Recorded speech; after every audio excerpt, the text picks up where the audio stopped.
Car एक बार फिर से स्वागत करता हूँ मनोहर जी के ताज़ा तरीन एपिसोड में।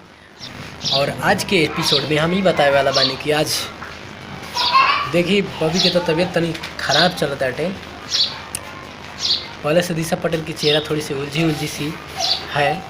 और आज संडे था तो मैंने सोचा कि आज छुट्टी का दिन है, थोड़ा बेटी के साथ में आज पूरा दिन इसको खिलाने में, इसको घुमाने के लिए थोड़ा सा टाइम निकाला जाए।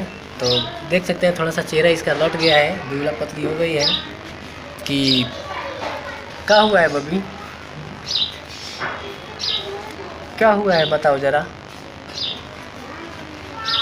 बता दो, अंकल लोग से बता दो क्या हुआ है। देखिए भाई लोग, आप लोग से बता दें कि इसका तबीयत कुछ ज़्यादा ही ख़राब था। 4-5 दिन तक ये इसका पेट मुंह चलते रह गया। इसके लिए ये थोड़ा कल से यानी एक दिन पहले से थोड़ा सा खाना भी ना खा रही है। हालांकि कुछ पहले तो एकदम चिल्लाती रहती थी। इसके पहले वाले वीडियो में आप देखे होंगे, इसके पहले नहीं, जो भी वीडियो इसका था देखे होंगे कि बहुत शोर करती थी, बहुत शोर करती थी। लेकिन अब बहुत कम बोल रही है, सबसे बहुत कम बोल रही है, लगभग एकदम केवल रो रही है।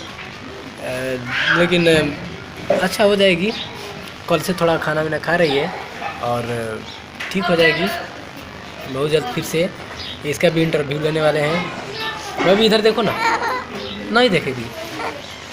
चलो ठीक है, चलो रूम पे चलेगी, रूम में चलो।